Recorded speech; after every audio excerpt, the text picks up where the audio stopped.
Olá, meus amigos e minhas amigas, sejam mais uma vez bem-vindos ao nosso canal Teologia Adventista, onde aqui nós estudamos a Bíblia através da lição da Escola Sabatina, e neste trimestre nós estamos analisando o livro de Josué, lições de fé no livro de Josué. E a lição de hoje é a lição número 7, cujo título é Lealdade Suprema, Adoração em Zona de Guerra. Eu sou o pastor Anderson Ornelas, e é uma alegria estar em sua companhia e podermos desfrutar juntos da lição da Escola Sabatina, que é um deleite para a nossa alma, que é um banquete para o nosso espírito. Por isso eu convido você para que a sua mente esteja alerta, que o seu coração esteja receptível e que nós possamos buscar a plenitude do Espírito Santo sobre nossas vidas e ser totalmente abundantes nele e para ele. Por isso eu convido você a olhar nesse instante para o mapa mental, onde nós vamos agora discorrer esses temas através da introdução, dos temas semanais, e também vamos fazer no final um autoexame. Então nós temos aí na introdução qual que é o propósito, o objetivo, o foco principal da lição da nossa semana.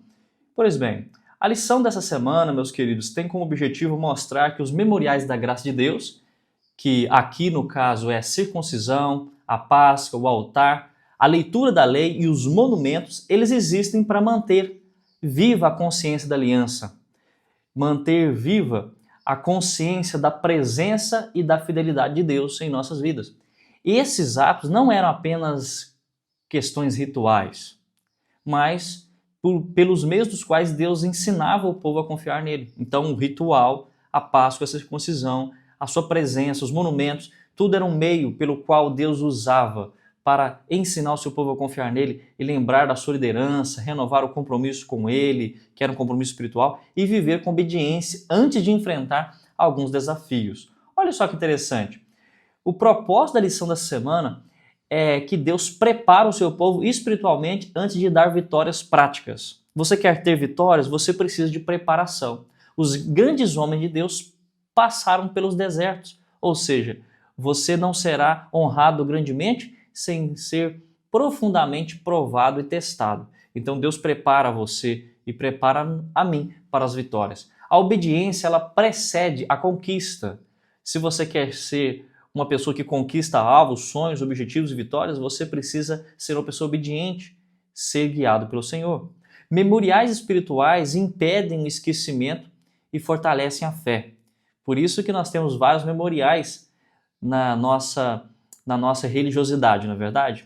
Nossa comunhão com Deus, oração, estudo, lição da Escola Sabatina, momento para estudo do Espírito de Profecia, momento de ir ao culto, momento do culto familiar.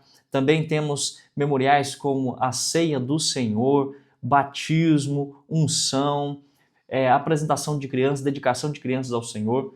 A palavra e a aliança de Deus precisam estar no centro da nossa vida, porque nós falharemos se esse não for um foco principal em nossa vida. Cristo é hoje o nosso memorial vivo, o centro da aliança e o sumo sacerdote que nos conduz à presença de Deus, pois ele está no santuário celestial, intercedendo por mim e por você. Então esse que é o foco da nossa lição dessa semana, esse é o objetivo central. E qual o texto de base usaremos? Hoje a lição vai se focar, ou melhor, nessa semana a lição vai focar no capítulo 5 de Josué, tá bom? E vamos antes explicar então alguns conceitos. Por quê? Em Josué 5 nós veremos a análise do que é circuncisão e Páscoa. O que é a circuncisão? A circuncisão é um ritual que consiste na remoção do prepúcio, ou seja, a pele que cobre a ponta do órgão genital masculino. Na Bíblia, essa aliança, esse ritual foi instituído por Deus como um sinal da aliança entre ele, Deus, e Abraão e a sua descendência. Isso marca o povo israelita como um povo separado para o Senhor, um povo santo, com um propósito especial. Além do aspecto físico, também há um aspecto religioso aqui. A circuncisão, meus queridos, ela simbolizava a purificação e o compromisso de viver em obediência a Deus. E isso é muito interessante, muito marcante. No Novo Testamento nós veremos e vemos, que o apóstolo Paulo ele enfatiza que mais importante não é a circuncisão física hoje, a partir da morte de Cristo Jesus, mas sim a circuncisão do coração. Porque até mesmo aquelas pessoas que praticavam a circuncisão física, que era um sinal na pele, no corpo, também precisavam de ter uma circuncisão do coração, ou seja, uma disposição, uma vida transformada e consagrada a Deus, uma disposição para servir, para obedecer, uma vida contrita, uma vida de arrependimento, uma vida de mudança de hábitos que demonstram em que ciclo espiritual você vive, ou seja, na presença do Senhor. Então, nós vamos ver aqui uma ilustração que vai clarificar isso para você. Aqui nós temos então a clarificação que a circuncisão foi instituída ali em Gênesis 17, verso 11. Circundar-se-vos-eis na carne do prepúcio.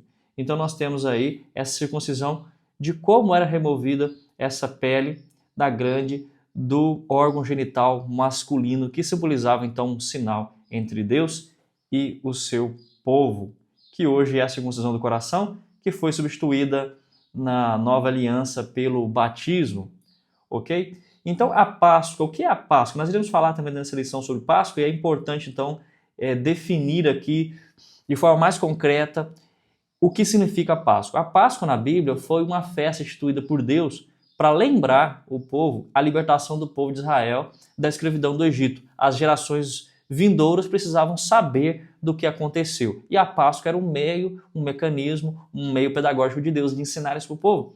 E nessa ocasião, cada família ela sacrificava um cordeiro e marcava com seu sangue as portas de suas casas, os umbrais das portas, para que o anjo destruidor poupasse os primogênitos israelitas. Nós estudamos isso na lição do trimestre anterior, quando nós falamos sobre o livro do Êxodo. E além de comemorar a libertação física, a Páscoa apontava profeticamente para Jesus, o Cristo, o Cordeiro de Deus que tira o pecado do mundo, em João 1:29.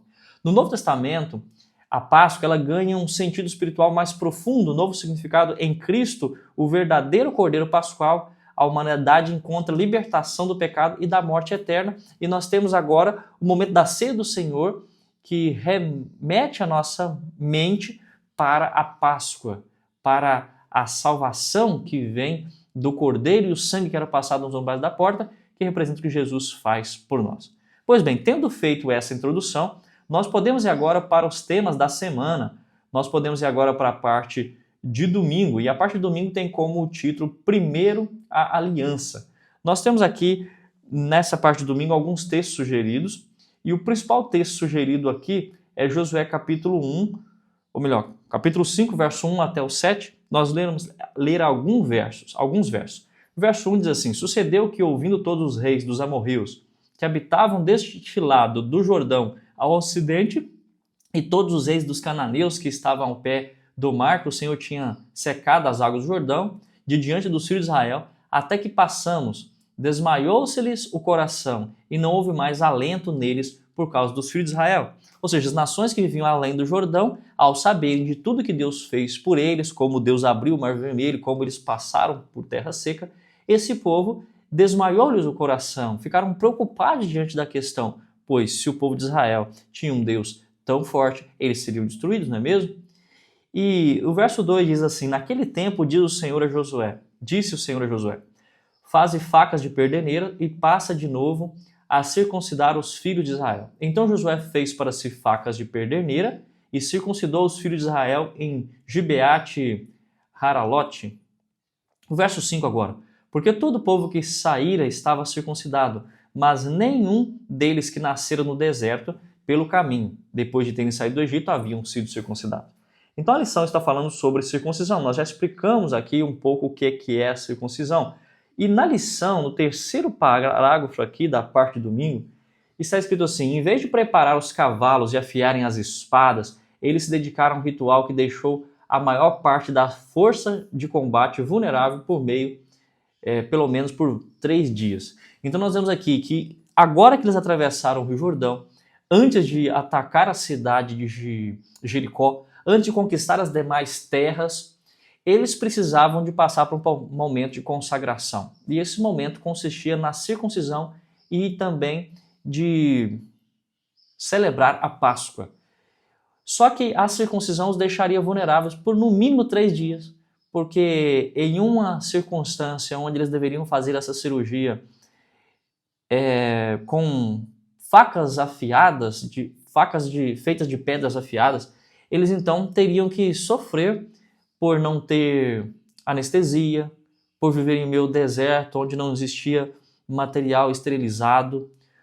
Eles poderiam sofrer durante os 3 dias a uma semana. Isso os faria ficar vulneráveis. E era justamente o que Deus queria, que ao ficarem vulneráveis, eles dependessem totalmente de Deus. Então nós temos aqui uma pergunta 1. Por que o Senhor ordenou Josué que circuncidasse a segunda geração de israelitas naquele momento específico da conquista de Canaã? O texto que nós lemos fala que esse povo nasceu no deserto.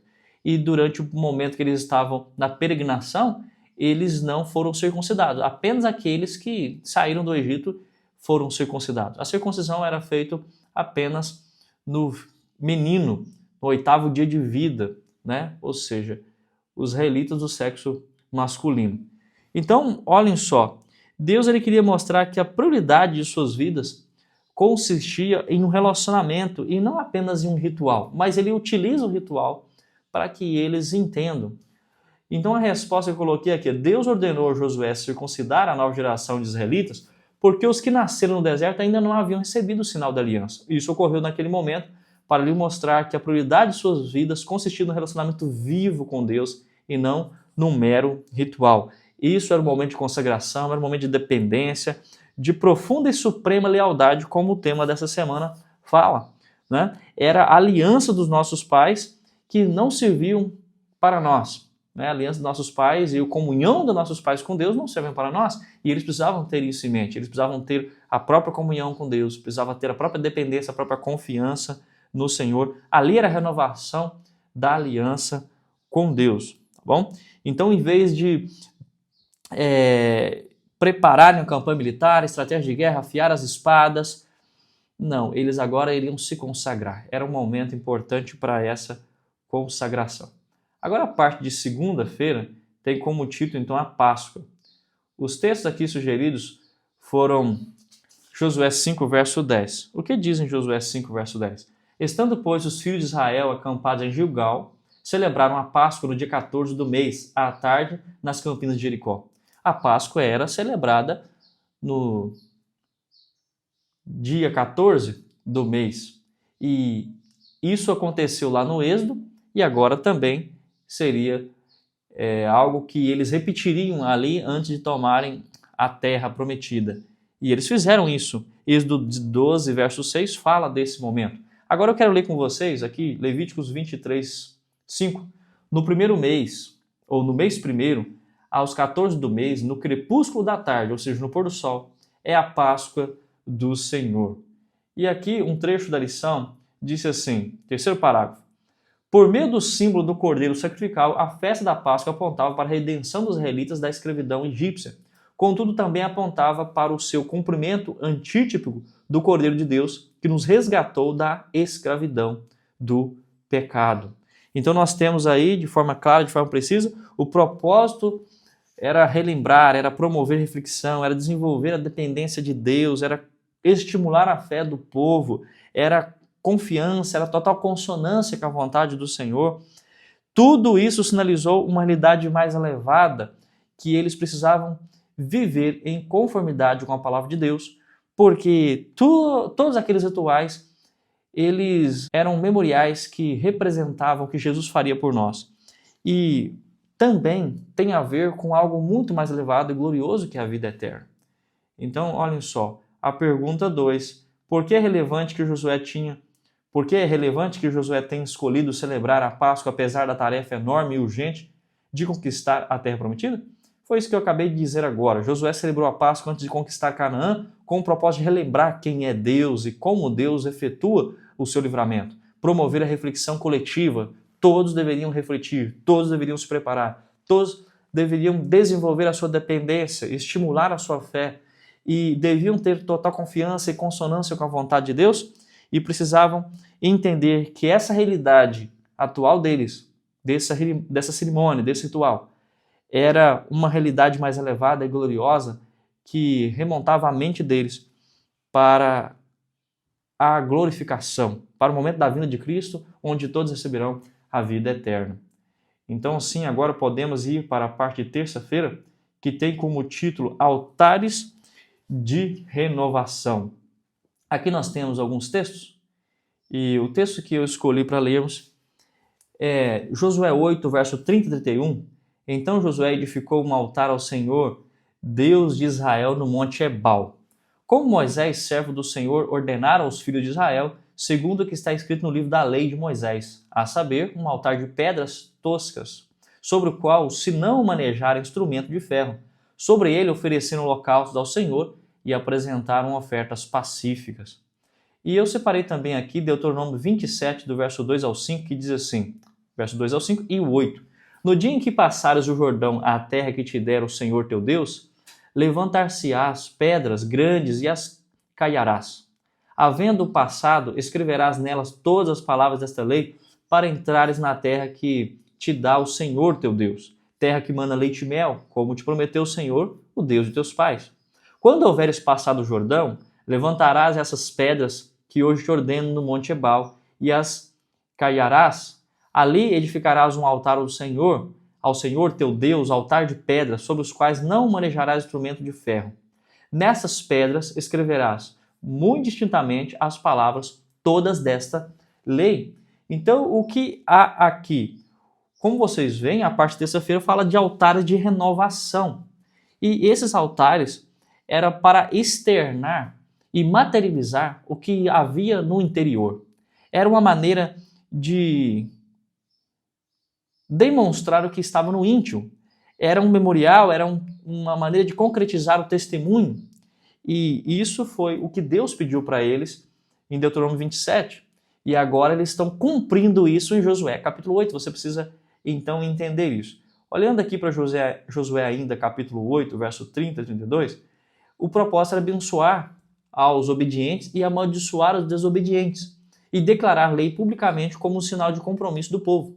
O altar servia, portanto, como um testemunho visível da aliança e lembrança da importância de obedecer a palavra de Deus. O altar, meus queridos, hoje ele é símbolo para nós do culto, símbolo de culto, símbolo de oração, símbolo de estudo da Bíblia. Como você restaura o altar na sua família? Quando você dedica tempo para estabelecer um momento de culto, de adoração, de louvor, de oração, de estudo da Bíblia, de reflexão, para ponderar esses elementos elevados, esses elementos da esfera divina. E aí você consegue desenvolver todos os aspectos da sua vida, os aspectos espirituais, os aspectos físicos, os aspectos mentais, intelectuais. Você consegue, então, crescer e ser abundante nesse desenvolvimento pleno. E é isso que você e eu precisamos. Agora, quando nós falamos de todo esse momento aqui, você precisa entender melhor como funcionava esse momento de adoração aqui no Monte Ebal e no Monte Gerizim. Por isso eu separei aqui um pouco para falar para vocês sobre o local e sobre o altar. O local, o nosso Patriarcas e Profetas, um livro do dom profético, onde Ellen White escreveu com instrução e inspiração divina, diz assim, na página 365, o quinto parágrafo: o lugar indicado para esse serviço solene, essa cerimônia, esse ritual, já era sagrado pela sua ligação com a história de seus pais. Já era um local onde Deus se mostrava presente. Ali foi que Abraão levantou seu primeiro altar a Jeová na terra de Canaã. Olha só que interessante isso aqui. Foi ali que Abraão e Jacó armaram suas tendas. O último, ou seja, Jacó, comprar ali o campo em que as tribos deveriam sepultar o corpo de José. Ali também estava o poço que Jacó cavara e o carvalho sobre o qual sepultaram os ídolos de sua casa. Então aquele local tinha um significado importante para o povo, um lugar de reflexão, um lugar onde eles deveriam pensar assim, olha, aqui os nossos antepassados fizeram altares, aqui eles louvaram ao Senhor, e nós, da mesma forma, precisamos continuar com esse ritual, precisamos continuar com esse hábito, porque esse hábito nos lembra a nossa identidade, nos foca no que é realmente importante, nos faz estar totalmente centrados no âmago da vontade de Deus.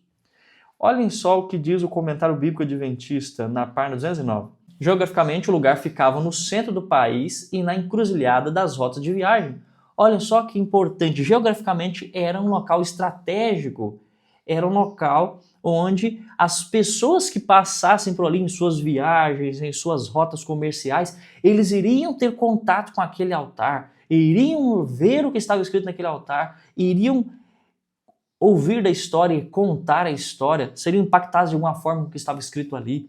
Aquilo seria um testemunho para outras gerações e para outros povos. No altar, o pecador, ele reconhece a sua culpa. E o povo precisava estar agora diante daquele altar para isso, para reconhecer sua culpa. Ele também reconhece no altar a justiça de Deus. Ele apela ali no altar para a misericórdia de Deus. Ele contempla pela fé o sacrifício expiatório de Cristo Jesus. Ele busca pureza, força para se afastar do pecado e manifesta gratidão a Deus pela sua graça e pelas suas bênçãos. É o mesmo que é buscado pelo culto cristão. No culto cristão, eu e você precisamos reconhecer o nosso pecado quando oramos, quando fazemos o culto familiar, reconhecer a justiça de Deus, apelar a Deus pela misericórdia, contemplar a fé, contemplar o sacrifício de Cristo, pedir que a sua vida ela seja vivida de forma que não coloque o sacrifício de Cristo em vão.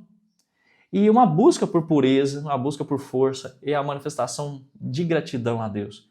E como que isso é buscado no culto cristão?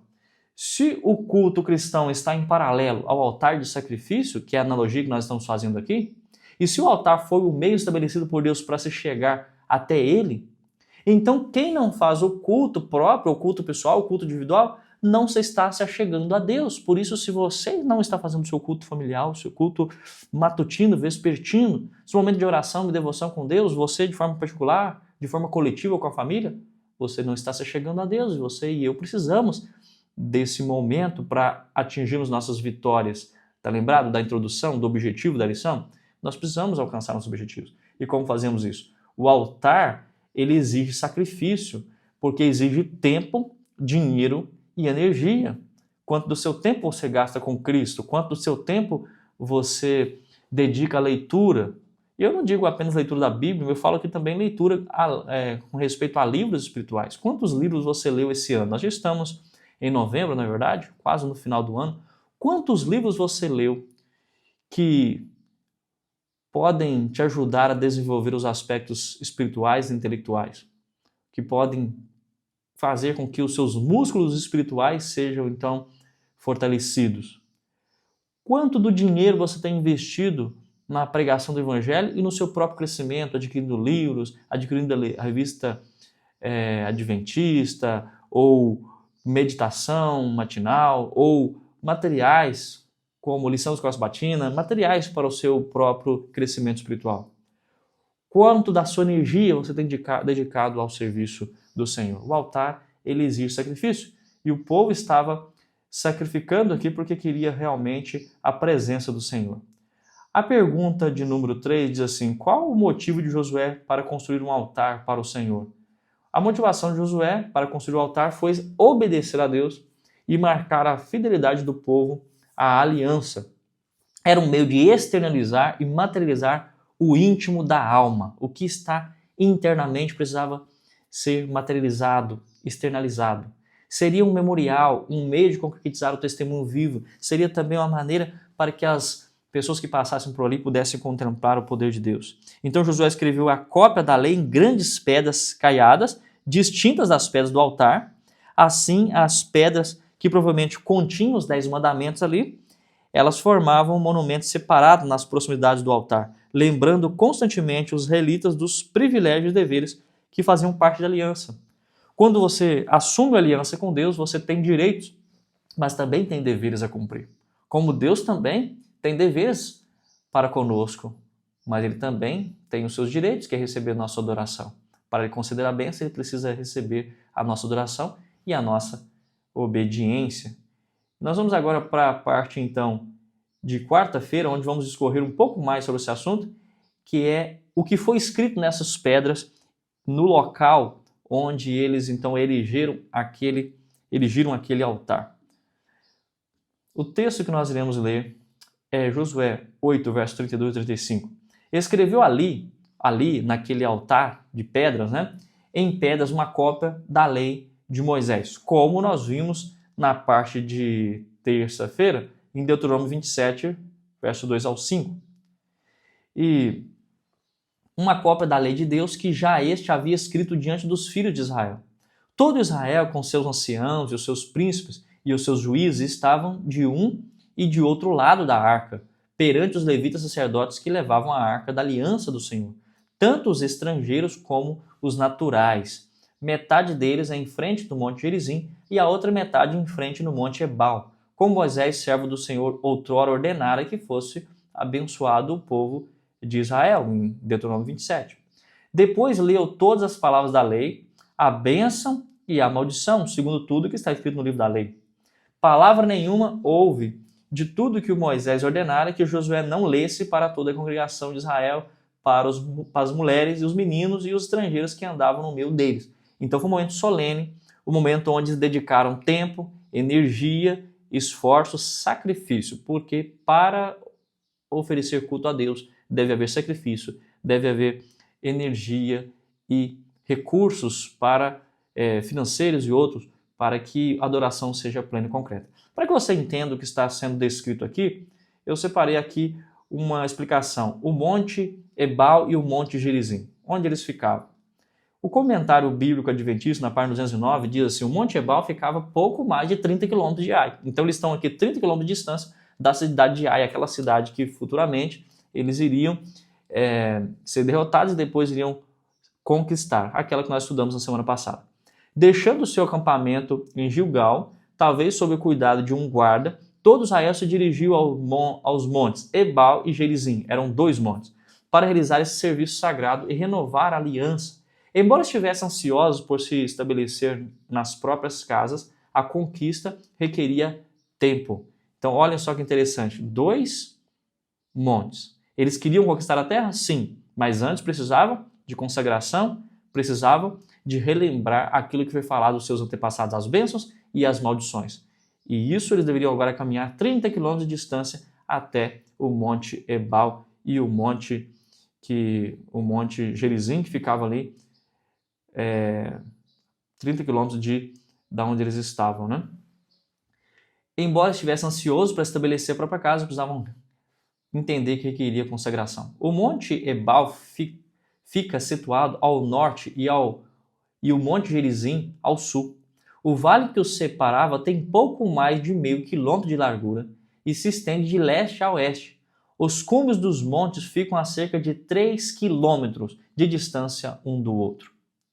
No ponto em que os 2 montes ficam de frente um para o outro, há um vale verde de aproximadamente 500 metros de largura. O povo se reunia ali com 6 tribos em cada monte, 6 tribos no Monte Ebal, 6 tribos no Monte Gerizim.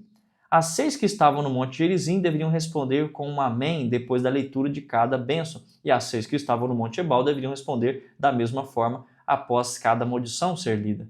Então o que nós temos aqui? 2 locais, um de frente para o outro, o Monte Gerizim e o Monte Ebal, um de frente para o outro, e um vale que distanciava um do outro de meio quilômetro.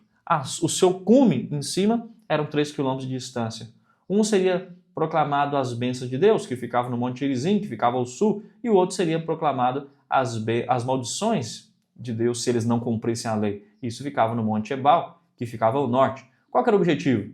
Israel inteiro poderia ouvir a leitura da lei. As bênçãos e maldições seriam proclamadas de 2 lados. Enquanto um falava as bênçãos, o povo do outro lado responderia com amém. E a acústica do local iria favorecer a cerimônia pública gigantesca para o público. Naquela época que não existiam microfones, era feito ali é como se aquele local fosse um anfiteatro natural que possibilitava a confirmação da aliança, em que todos os povos iriam participar de forma ativa. E aqui eu gostaria de aproveitar um momento para dizer que o culto é um momento de adoração ativa, e não um momento de participação passiva.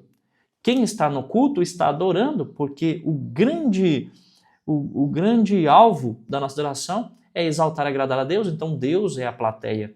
Nós não vamos ao culto para assisti-lo, mas sim para proclamar, para adorar, para prestar uma homenagem, prestar um culto de adoração a Deus. Então esse era o objetivo aqui.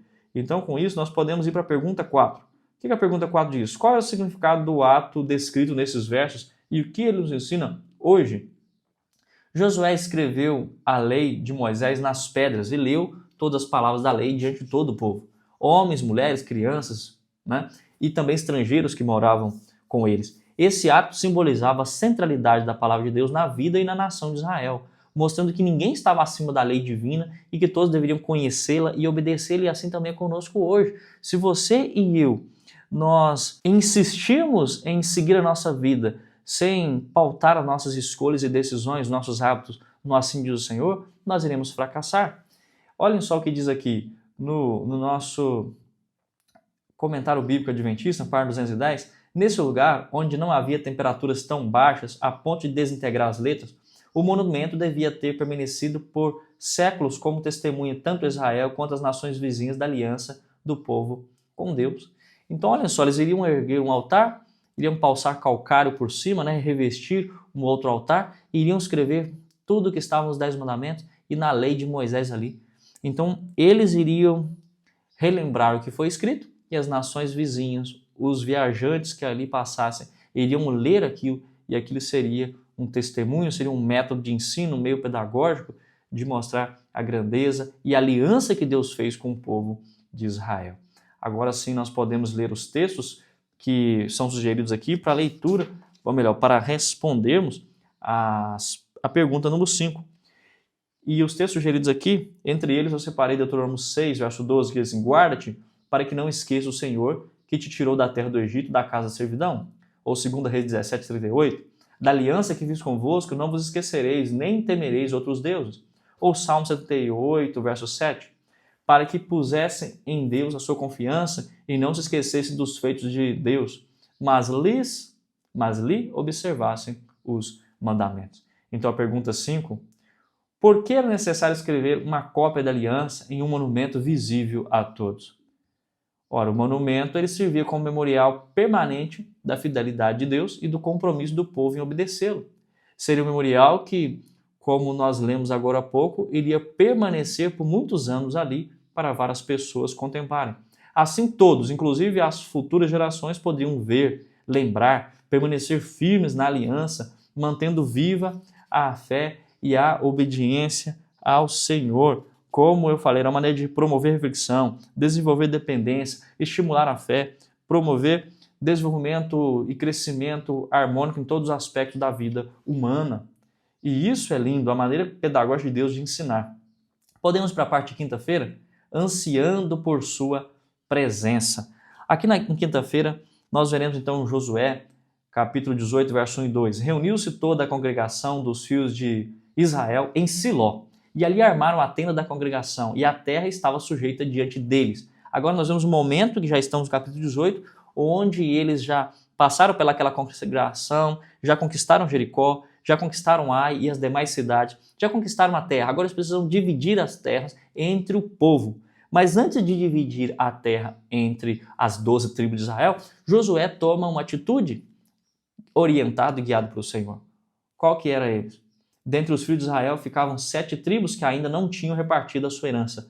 Você precisa saber que eram 12 tribos, né?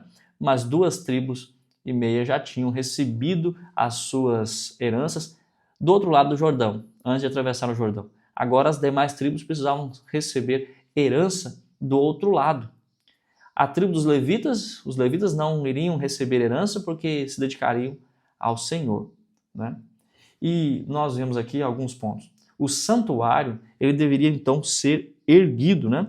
Após a descrição dos territórios atribuídos às 2 maiores tribos do lado oeste do Jordão e à meia tribo de Manassés, diz aqui na nossa lição, houve uma assembleia da congregação em Siló, onde a terra foi dividida entre as 7 tribos menores que ainda não tinham recebido a herança. E nesse momento eles estabeleceram um santuário que Deus chamou de tabernáculo. E esse tabernáculo representava o cumprimento da promessa do Senhor de viver no meio do povo. E eles então precisavam ter a presença de Deus ali, até mesmo depois de já ter conquistado a terra. E foi o que eu coloquei aqui, a adoração como prioridade, mesmo após a conquista e a distribuição da terra. A adoração e a consagração precede também o desfrutar da herança. O povo deveria reconhecer a presença de Deus entre eles e cumprir a aliança mesmo após a conquista da terra. Não é porque já conquistamos, não é porque Deus já nos deu o que nós queríamos, que agora vamos esquecer de Deus. Não é porque eu orei o mês inteiro para receber aquela bênção do Senhor e agora Deus me deu a bênção que eu não vou levantar mais as madrugadas para orar, que eu não vou mais ler a Bíblia, que eu não vou me portar de forma conveniente diante dos meus irmãos, que eu não vou mais amar. Ah, não, eu amava o meu irmão, eu fazia o que era belo, eu segui os rituais da igreja porque eu queria receber essa bênção. Agora que eu já recebi, eu não vou mais dar atenção a isso. Não, não é assim, não é mesmo? Nós sabemos que não é assim. E a pergunta 6, qual foi a atividade que fez Josué interromper o processo de distribuição do território? Ainda havia 7 tribos que não haviam tomado posse da terra, o povo estava acomodado, sem iniciativa para conquistar e ocupar o que Deus já lhes havia prometido. Assim, então Josué pausou o processo para motivar e organizar o povo. É sempre necessário uma pausa. O povo tinha conquistado a terra, tinha tomado posse da terra, mas eles precisavam ainda expulsar alguns, precisavam organizar outras questões, delimitar os territórios, eles precisavam planejar o que iriam plantar, precisavam remover dali alguns empecilhos. Então o povo estava acomodado e Josué aproveitou esse momento para pausar o processo, para motivar, organizar o povo, enviar homens para mapear a terra e depois continuar a divisão conforme a direção do Senhor. Mas eles precisavam entender que essa pausa era para cultuar a Deus, para estabelecer ali o tabernáculo. A adoração a Deus estava ganhando destaque e se tornando prioridade, até mesmo em relação à conquista e à distribuição destas terras. Agora vamos ler os textos que nos ajudarão a responder a pergunta 7.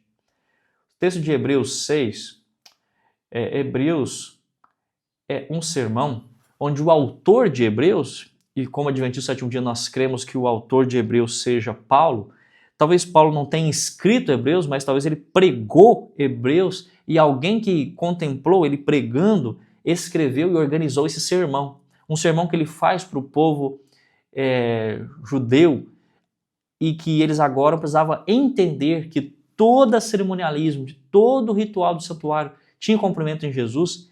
E agora o autor de Hebreus, ele vai falar sobre o propósito de Deus. O que Jesus está fazendo depois que ele subiu ao céu.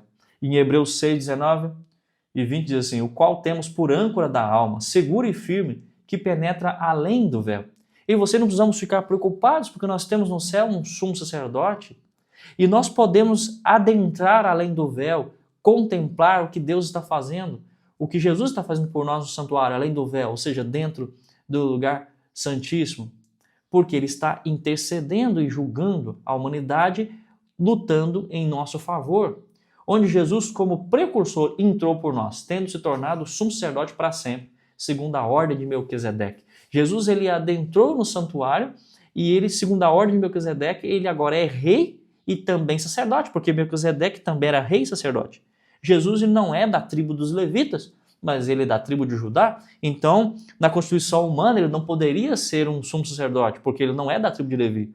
Mas o seu sacerdócio não se remonta aos levitas, mas há muito antes disso, a como Melquisedeque, que era um tipo de Cristo, porque ele era rei de Salém e também era sacerdote. Jesus, ele é rei e sumo sacerdote. E ele está a nosso favor no santuário, porque ele entrou no santuário. E isso nos dá capacidade de adentrar também na presença de Deus. No nome de Jesus nós podemos orar, no nome de Jesus nós podemos buscar. E isso é lindo. Olha só o que diz Hebreus 9, verso 11 e 12. Quando, porém, veio Cristo como sumo sacerdote dos bens já realizados, mediante o maior e mais perfeito tabernáculo, não feito por mãos, quer dizer, não desta criação. Deus fez o santuário celestial, mas não foi algo que o ser humano criou. Foi isso que Paulo está dizendo, ou quem escreveu aqui a carta aos Hebreus, né? Cristo é nosso sumo sacerdote e ele está realizando agora uma intercessão muito mais elevada, numa esfera divina. Não por meio de sangue de bodes e bezerros, mas pelo seu próprio sangue. No santuário terrestre era o sangue de animais, mas no celestial é o sangue de Cristo que é derramado em nosso favor. Ele entrou no Santo dos Santos, uma vez por todas, tendo obtido eterna redenção. Ele entrou no lugar santo para interceder por nós e no futuro passaria, depois de 1844, para o lugar santíssimo para termos a eterna redenção. Então aqui nós podemos ir para a pergunta 7. O que podemos aprender com Josué, considerando que como cristãos não temos um santuário terrestre que abriga a presença física de Deus entre nós? Olha só que pergunta incrível, interessante, não é mesmo?